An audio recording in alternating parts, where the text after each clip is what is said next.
Novamente, bom dia para vocês. Vou enviar aqui a chamada no chat para a gente tentar entender como que essa planilha está sendo gerada, certo? Chamada 2. Certo? Aí fica mais fácil. 7 e 5. Beleza. Então, vocês enviem, por favor, o nome de novo para eu tentar entender como que isso está funcionando. Como eu mencionei, nessa primeira parte da nossa aula, a gente vai fazer a correção dos exercícios. Então, deixa eu compartilhar aqui o caderno digital com vocês. Será que é esse?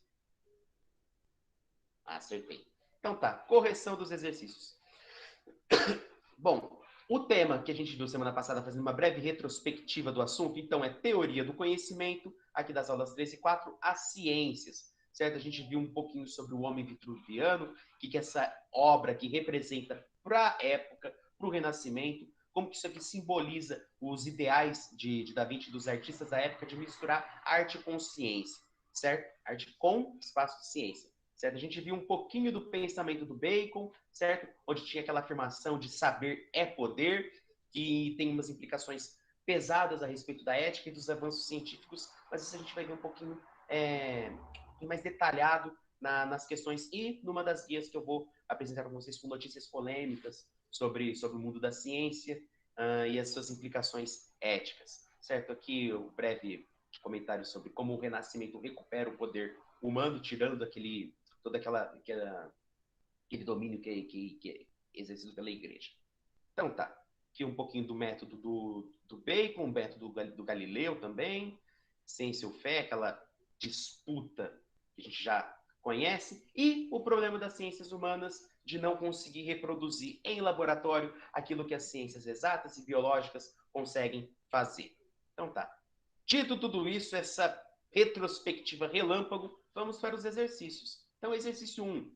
Levando-se em consideração a afirmação de Francis Bacon de que saber é poder, leia mais na seção da leitura complementar, é um texto que vem no final dessa aula, e eu achei muito interessante porque mostra a visão do Bacon e de alguns autores mais contemporâneos, certo? Mas depois a gente vai ler isso um pouquinho, vai ler um pouquinho sobre isso. Então, pode-se afirmar que o Renascimento se caracteriza como um momento histórico de retomada do poder pelo ser humano? Justifique sua resposta. Isso aqui é muito importante, tem muita gente que continua esquecendo desse detalhe da resposta.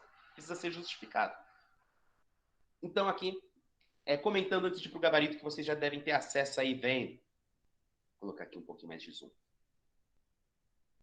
Então, o Renascimento se caracteriza por uma retomada do poder do ser humano? Sim. Por quê? Porque a época do Renascimento está saindo daquele período da Idade Média, também conhecido como Idade das Trevas, né? Então a gente consegue sim concordar que é uma retomada do poder pelo ser humano. Então, de forma, a gente concorda com essa afirmação e justifica com esse breve comentário que eu fiz. Indo para o gabarito. Então, na história ocidental, um dos principais aspectos do Renascimento é o afastamento do pensamento dogmático da Igreja Católica e da sua explicação não racional da natureza, baseada em preceitos religiosos, em fé, em algo que não está ligado às explicações científicas. À medida que o saber renascentista baseava-se cada vez mais na razão e no nascente conhecimento científico, pode-se dizer que o período apresentou uma retomada do poder saber pelo ser humano, certo? Então aqui houve nessa resposta, foi uma resposta discursiva, onde a concordância com essa afirmação da questão, nossa, ficou cacafônico agora, onde a resposta, onde a concordar com essa afirmação está presente aqui no próprio conteúdo da resposta, certo? Em vez de falar sim, é uma retomada do poder do humano acontecido no Renascimento, então não, ele criou um tipo de um texto e afirma que concorda com essa afirmação no meio dessa resposta. Certo? Então, o gabarito está aí para vocês. Vocês podem dar aquela pausada no vídeo para conseguir responder as questõezinhas do plural. Questão 2. Em sua opinião, eu adoro quando vem esse tipo de indagação, que vocês podem dar sua opinião desde que ela seja bem fundamentada. Então, em sua opinião, quais as vantagens e os perigos do intenso desenvolvimento tecnológico em meio ao qual vivemos? Certo? Isso daqui é uma questão extremamente pesada, polêmica. Por quê? Porque está misturando ética, avanço tecnológico, científico, consequências para a vida da sociedade. certo? Então, são inúmeros os temas ou as justificativas que estão em volta dessa temática. Então, indo diretamente para o gabarito, azul.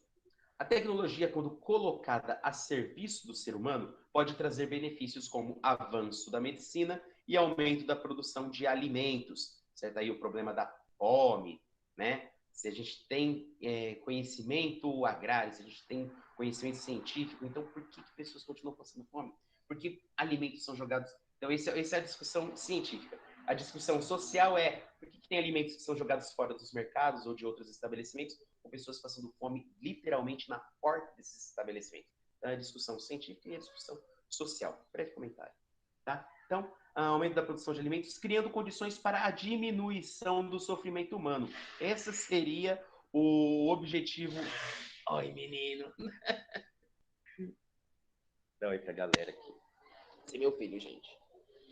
Olha só você aqui, ó, na coisinha. Você apareceu agora, você tá no YouTube pra sempre. Continuando, pessoal. Então, a diminuição do sofrimento humano, o aumento da expectativa de vida e o combate à fome. Então, esses seriam os ideais aí da ciência, adicionando o conhecimento ou o domínio do saber as implicações que o poder do domínio do saber possui para amenizar aí os sofrimentos, as mazelas e as desgraças humanas. Como, por exemplo, aqui o combate à fome. No entanto, levando-se em conta que esse desenvolvimento tecnológico também resulta na produção de mercadorias em larga escala para satisfazer um mercado de massas, surgem problemas que vão desde a destruição do meio ambiente até a generalização da ideia de que o saber só é útil se tiver um resultado prático, esvaziando-se a importância de saber como a filosofia ou a literatura. Certo? Isso daqui, muito do que está presente nessa resposta foi extraído desse texto aqui, ó, da tarefa que a gente vai ler. Por quê? Porque essa afirmação de que o conhecimento só é útil se possuir uma finalidade prática é um posicionamento sobre um cara chamado Sarce. E Galileu dedica uma carta para ele criticando a maneira desse cara de pensar. Certo? Então, respondendo aqui, então, o problema da tecnologia e do desenvolvimento tecnológico está presente nesse gabarito que eu acabei de falar com vocês. Beleza? Então, questão 3. Você acha que as ciências humanas podem contribuir na discussão das questões geradas pela tecnologia? Dê exemplos. Então, existe aqui um contraponto. Existe o posicionamento de que a ciência, o saber, ele só é útil se possuir um resultado prático. As ciências humanas, elas não trabalham dessa forma. Pouca coisa daquilo que elas produzem, daquilo que elas deduzem, induzem, tentam estudar, tem uma finalidade prática imediata. Pouquíssima coisa. Apesar de todo o estudo da sociedade, da filosofia, da sociologia, as interpretações da história, as consequências de determinado acontecimento ter gerado tal rumo, a própria história sendo narrada de tal forma, existem N estudos referentes às ciências humanas. Só que eles são bem diferentes daquela que a gente conhece pelas ciências exatas ou biológicas, principalmente pelo fato da observação, porque por experimentos serem reproduzíveis em laboratório, então existe esse problema. A ciência humana tenta aplicar o método das ciências exatas nos seus estudos, mas isso é muito mais difícil. A gente vai ver um pouquinho mais aprofundado isso na nossa próxima aula. A gente vai falar sobre Descartes e o racionalismo, que é a tentativa de puxar essa aplicação prática, essa aplicação exata, esses experimentos, no campo das ciências humanas. Então, como que a ciência pode contribuir para essas discussões? Ora, as ciências humanas ela vai falar exatamente aqui daquilo que é próprio do humano. Então, cabe a ela decidir os limites éticos, o que é permitido ou não, as implicações, as consequências daquilo que a ciência está tentando fazer ou não. A ciência ela pode tentar se manter neutra, mas ela vai estar a serviço de alguém. E aí chega as ciências humanas para mostrar as consequências desse saber e dependendo de quem está financiando ou tentando possuí-lo. Então, indo aqui para o gabarito, que acho que fica mais sucinto, das ciências humanas abertas para o questionamento dos valores e da condição humana como um todo, tem importante papel na definição do emprego das novas tecnologias. Como exemplo, podemos citar desde o uso da energia nuclear para a fabricação da bomba atômica, e o impacto do uso dessas tecnologias até as pesquisas genéticas que levantam questões sobre criação ou destruição da vida e tem gerado intensos debates entre pensadores da área. Então, as ciências humanas chegam para contribuir dessa forma com essas discussões. Tarefa. Então, exercício 1 da tarefa. Depois de ler o fragmento, responda: qual é a importância do conhecimento matemático para Galileu? Então, eu já fiz aqui uns destaques para a gente se atentar à ideia principal presente nesse texto. Gosto de fazer com cores diferentes, porque às vezes dá para ligar um trecho com o outro que eu estou tentando, ou fica mais prático para mim. Fica aí uma dica de estudo para vocês.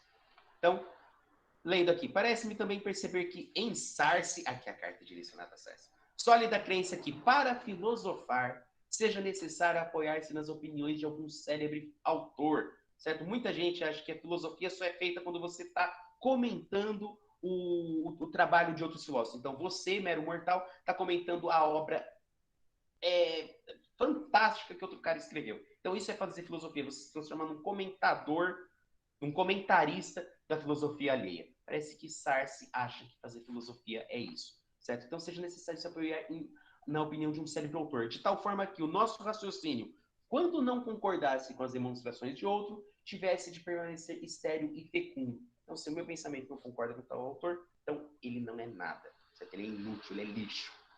Talvez considere a filosofia como um livro e fantasia de um homem, como Ilíada e Orlando Furioso. Certo? Então, olha só a comparação que esse Sarce faz com a filosofia. A filosofia é um romance, certo? Tal como a Ilíada. Certo? Livros em que a coisa menos importante é a verdade. Pesada essa afirmação. Daquilo que apresentam escritos. Então, a filosofia ela só está interessada em falar, certo? Aquilo que ela escreve não tem tanta importância assim ou contribui com a verdade ou com o conhecimento. Agora, a resposta de Galileu. Senhor Sarce, a coisa não é assim. A filosofia encontra-se escrita nesse grande livro que continuamente se abre perante os nossos olhos, isto é, o universo, que não se pode compreender antes de entender a língua e os caracteres com os quais está escrito. Ele está escrito em linguagem matemática. O livro da natureza está escrito em língua matemática. Os caracteres são triângulos, circunferências e outras figuras geométricas, sem cujos meios é impossível entender humanamente as palavras. Sem eles, nós vagamos perdidos dentro de um obscuro labirinto.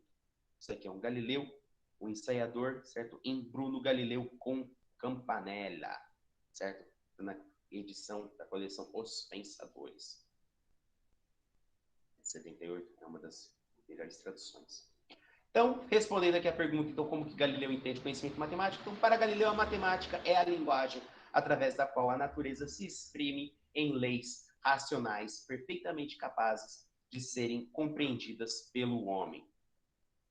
Certo? Então, aqui tem esse breve prelúdio, né, da apresentação da posição do Galileu contra o Sarce, e a resposta está mais presente aqui nesse último parágrafo, certo? Entendimento do Galileu sobre a conhecimento matemático. Questão 2 da tarefa. É nessa daqui que eu vou mostrar as guias para vocês.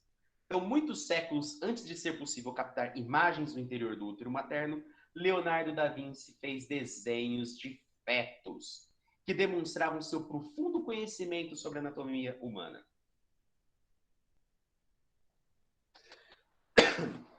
Para chegar a esse conhecimento, o artista participou de inúmeras sessões de dissecação de corpos e estudos anatômicos, correndo o risco de ser acusado e preso por heresia.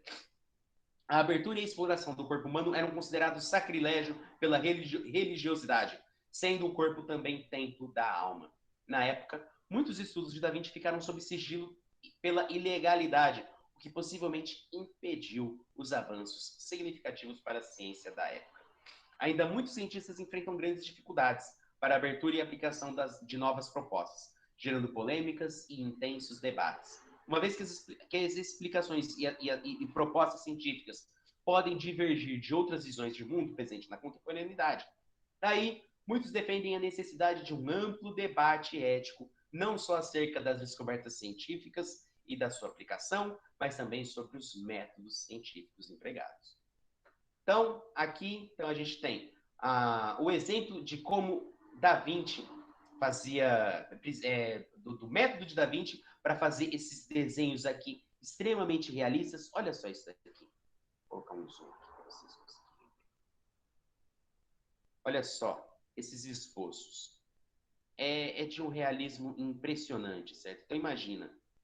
Não existia tantas fórmulas químicas, tantas substâncias químicas na época para impedir aquele cheiro putrefato, certo? Então, eles tinham que participar de sessões de dissecação ilegais, sessões de dissecação clandestinas. Às vezes ele mesmo próprio pegava os corpos e precisava dissecar para entender aqui essa anatomia. Isso aqui é um dos muitos esboços que ele tem e todos eles possuem esse realismo impressionante, certo?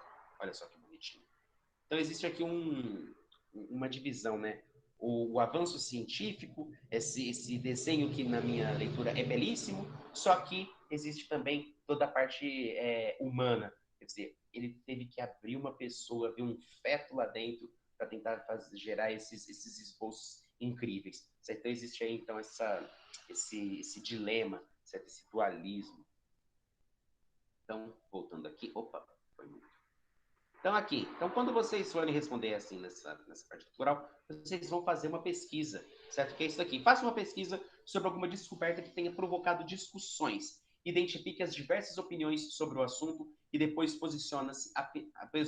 Afinal, a pesquisa científica deve ou não estar pautada por princípios éticos. Então, você vai fazer uma pesquisa e vai tentar responder essa questão aqui. Eu fiz uma breve pesquisa aqui. Esse campo da filosofia, desse debate todo, se chama bioética. Certo? Então, o que é isso daqui? Utilizando o próprio dicionário do Google. É o estudo de problemas e implicações morais despertados pela pesquisa científica em biologia e medicina. A bioética ela abrange questões como utilização de seres vivos em experimentos, a legitimidade moral do aborto ou da eutanásia, as implicações profundas de pesquisa e na prática do campo da ética. Certo? Então, aqui tem a questão do aborto, que vocês também podem pesquisar. No livro, eu não sei se chega, mas existe esse link, é do Vaticano, Sagrada Congregação para a Doutrina da Fé, Declaração sobre o Aborto Provocado. Então, é a igreja se posicionando a respeito desse tema bem polêmico, certo? Eu vou enviar aqui esse link para vocês no chat, para aqueles que se interessarem, podem ler. Certo? Enviei para vocês. Certo? Vale a leitura, mostra a posição da igreja, faz um breve histórico sobre esses temas, sobre essa temática, certo? Então, isso daqui. Então, voltando aqui para o campo da bioética, então tem essa questão do aborto, da eutanásia, que é o suicídio assistido, ou o direito de morrer, certo? Em casos específicos, quando a dor e o sofrimento de um paciente é gigantesca e quando já se esgotaram todos os procedimentos médicos para tentar amenizar essa dor ou tentar curá-lo, certo? Então, são as questões éticas sobre isso. E sobre as práticas no campo da genética, eu tenho essa coisa aqui para vocês, ó, daquele cientista que alterou geneticamente o DNA das gêmeas, certo? Então, ele pegou 3 anos de prisão, certo? Essa foi a consequência de sua ação, ou seja, então, o jurídico entendeu isso como um crime, por quê? Porque ele fez um teste em seres humanos. Existem procedimentos para que isso seja correto, para que isso seja feito, certo? Então, a bioética ela também se ocupa dessas questões, as ciências humanas e a sociedade ela também pode participar, tendo conhecimento também de todos os outros detalhes em volta dessa questão, certo? Aqui eu peguei esse link aqui da Veja, né? Então, também fica a dica para que vocês possam pesquisar para responder essa questão.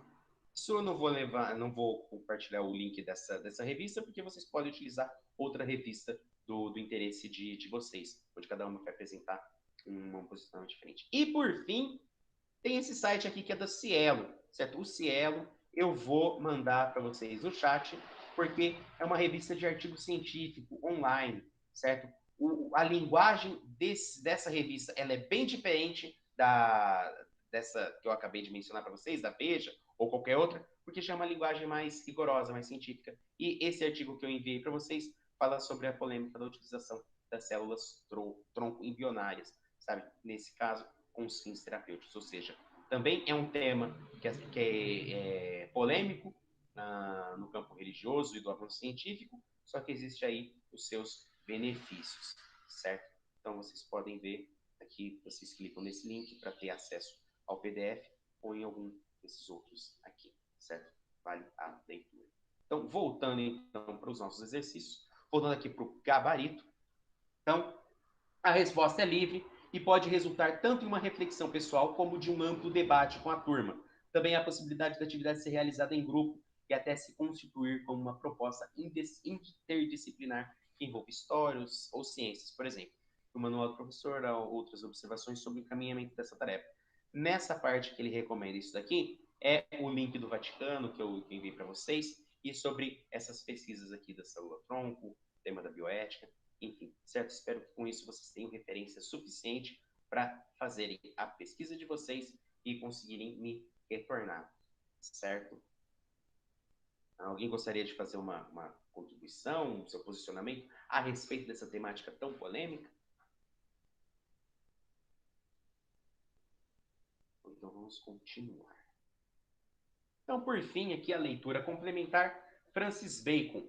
O inglês Francis Bacon não propôs um sistema filosófico abrangente, tendo se preocupado sobretudo com a questão do método. O ponto de partida do seu pensamento é a crítica ao pensamento aristotélico, visto por Bacon como capaz de grandes construções intelectuais desprovidas de finalidade. Ou seja, todo o pensamento filosófico até então, por mais sofisticado que fosse, não havia apresentado nenhum resultado prático para a vida humana. Esse é o posicionamento do Bacon a respeito da ciência. Então, a gente consegue perceber que Bacon está um pouco próximo aí daquela leitura que a gente fez do Galileu contra o Sarsi. Certo? Bacon sustentava que saber é poder, fazendo referência ao que ele considerava ser a finalidade do conhecimento, sua utilização para a melhoria da qualidade de vida em sociedade. Nesse sentido, Bacon é considerado um dos precursores do utilitarismo. Isso aqui é uma corrente filosófica onde aquilo que só vai ser bonito, bom e se for útil, certo? Escapa, não fala apenas sobre a ciência, mas também tem sérias implicações moral o utilitarismo, certo? No caso, aqueles exemplos, o utilitarismo, o trem está vindo, você pode matar uma pessoa para salvar 5. Na visão do utilitarismo, você deve matar uma porque o bem gerado, poupando e salvando a vida dessas 5 pessoas, seria melhor, certo? Então, existe aí a discussão estética, onde só é belo aquilo que é útil, a discussão científica, onde só deve ser considerado conhecimento aquilo que é útil, e a discussão política, onde só é considerado útil de acordo com a maior felicidade gerada de acordo com a determinada ação. Então, continuando. A crítica à tradição aristotélica e à filosofia anterior como um todo também incluía a rejeição ao conhecimento obtido apenas através da especulação racional e de proposições lógicas. A filosofia ela trabalha dessa forma. Especulação e proposições lógicas. A gente encadeia os argumentos certinho para conseguir exprimir tudo que a gente está pensando. Assim, propôs um método fundado na teoria da indução. Esse é o método do Bacon.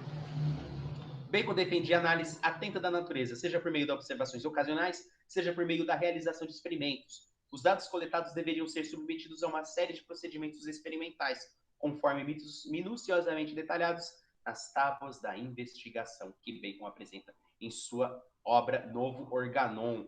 Certo? O Aristóteles ele tem uma obra chamada Organon, certo? Então, Bacon ele critica Aristóteles fazendo uma obra Novo Organon, certo? Um novo instrumento. No Novo Organon do Bacon, a discussão ela é estritamente científica e utilitarista. O pensador foi um dos principais ideólogos da futura revolução industrial e do desenvolvimento tecnológico, uma vez que exaltava não só o emprego prático da ciência, como o domínio da natureza e sua utilização em benefício dos seres humanos. Para Bacon, a ciência era capaz de desvendar todos os segredos do universo, não restando nenhum mistério a ser resolvido e nenhum fenômeno. Aqui é o posicionamento de Bacon contra toda a metafísica, toda a teologia que a gente também viu na nossa aula passada. Não, desculpa, teologia não, mas contra a metafísica. Eu confundi aqui os autores, certo? Ele se posiciona mais contra a metafísica. A partir do século... também um pouquinho da teologia contra a religiosidade. Enfim, dispersei. O movimento intelectual chamado Iluminismo, a partir do século XVIII, compartilhava diversos aspectos do pensamento de Bacon, notadamente a ideia de que o conhecimento científico iria emancipar o indivíduo. Em seu livro inacabado, Nova Atlântida, Bacon descreveu uma sociedade ideal baseada em princípios científicos, em que predominava a harmonia e a felicidade entre os seres humanos. O material ele está recomendando aqui um curta chamado Man. Acredito que vocês já devem ter visto, porque isso, apareceu já diversas vezes na minha linha do tempo, certo? Da minha rede social, certo? Mas, cadê? Tem o link aqui para mostrar para vocês. Aqui.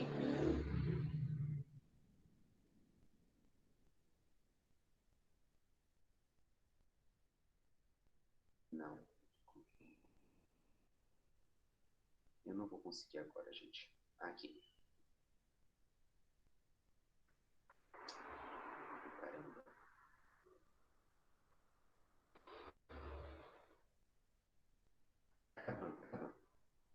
É esse daqui, ó. É de um cara... Não é esse, não. Bem, o link fala de um cara que ele vai destruindo a natureza, transformando todos os seres vivos em objetos para o consumo desse indivíduo. Não é o link do Man diretamente. É Steve Cutts. Man. Aqui. É esse daqui. Então, eu acredito que alguns de vocês já devem ter visto essa animação. É bonitinha, certo? Depois fica, então, a recomendação para que vocês assistam. Eu vou... é anúncio. Nossa. Eu tenho anúncio. Então tá, então era isso, gente. Depois eu vou mandar aqui, assim que o anúncio desaparecer, vou mandar o link para vocês.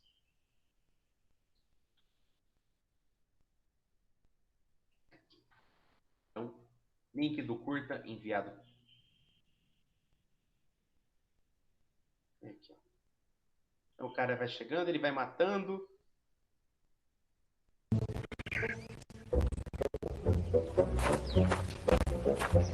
Ele vai transformando tudo em objeto.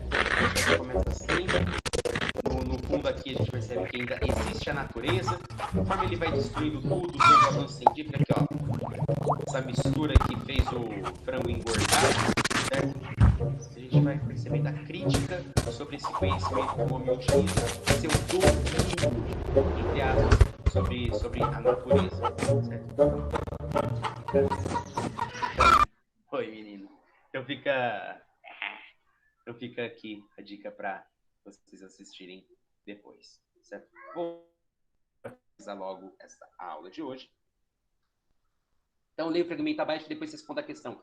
Apesar de seu alinhamento à matemática, Bacon capturou bem a mentalidade da ciência que se fez depois dele. O casamento feliz entre o entendimento humano e a natureza das coisas que ele tem em mente é patriarcal. O entendimento que vence a superstição deve imperar sobre a natureza desencantada. O saber que é poder não conhece nenhuma barreira, nem na escravidão da criatura, nem na complacência em face dos senhores do mundo. Do mesmo modo que está a serviço de todos os fins da economia burguesa na fábrica e no campo de batalha. Assim também está à disposição dos empresários, não importa sua origem. Então, o conhecimento está à disposição de alguém. Os reis não controlam a técnica, mas diretamente do que os comerciantes. Ela é tão democrática quanto o sistema econômico com o qual se desenvolve. A técnica é a essência desse saber, que não visa os conceitos e a imagem, nem o prazer do discernimento, mas o método, a utilização do trabalho dos outros, o capital. O que os homens querem aprender da natureza é como empregá-la para dominar completamente a ela e aos outros homens. Então, conhecimento não é só domínio da natureza. Conhecimento é dominar o outro também, dependendo de quem o utiliza, certo? Poder é conhecimento. Poder e conhecimento são sinônimos. Para Bacon, como para Lutero, o estéril prazer que o conhecimento proporciona não passa de uma espécie de lascívia. O que importa não é aquela satisfação que para os homens se chama verdade, mas a operation, o procedimento eficaz. Pois não é nos discursos plausíveis capazes de proporcionar deleite, de inspirar respeito ou de impressionar de uma maneira qualquer, nem em quaisquer argumentos verossímeis, mas em obrar e trabalhar e na descoberta de particularidades antes desconhecidas para melhor prover e auxiliar a vida. Bacon, que reside o verdadeiro objetivo e função da ciência, não deve haver nenhum mistério, mas tampouco o desejo de sua revelação. Isso aqui é um comentário de Adorno, certo? Onde ele faz uma crítica à técnica e à ciência, certo? Principalmente no cunho da linguagem. Então, qual é a ideia dos autores sobre o pensamento de Bacon e sobre a neutralidade da ciência? Então, indo direto para o gabarito, os autores têm uma visão bastante crítica das concepções utilitaristas de Bacon, rejeitando um conhecimento que se volta para o desenvolvimento da técnica, da produção e resulta na criação de mecanismos de exploração de trabalho. Contra isso, eles apontam para o aspecto prazeroso da busca do conhecimento verdadeiro. Então, é uma volta à filosofia clássica, é uma volta a Platão, onde o prazer ele estava diretamente ligado à busca do conhecimento, conhecer, saber. Então, com o avanço da tecnologia, principalmente aqui com a leitura do Bacon sobre essa ciência, e sua crítica à filosofia, então, o conhecimento só vai ser aquilo que vai produzir uma finalidade prática, certo? Para o Bacon. Para o Steve Cutts, não sei, e para o Adorno, então já existem sérios problemas dessas implicações. Existem grandes obstáculos com essa afirmação. A principal delas é a destruição ambiental, o que o homem faz com o meio ambiente e o domínio que esse conhecimento vai exercer sobre os homens. Pessoal, com isso eu finalizo a correção dos exercícios com vocês, certo? Agradeço imensamente. Não saiam ainda, beleza? Eu acho que bastante gente já saiu. Ainda tem 3 minutos e eu vou fazer a chamada 3 como eu havia combinado com vocês.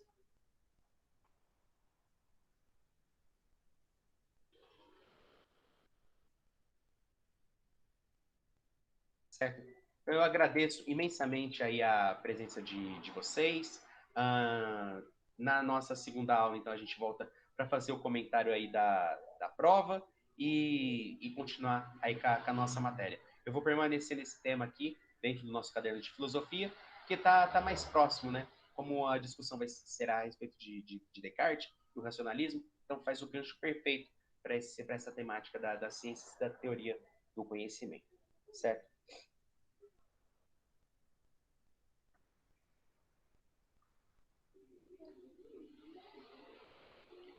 Tá certo, gente. Aqueles que já forem enviando a chamada, já podem ir saindo, porque nessa daqui. Ai,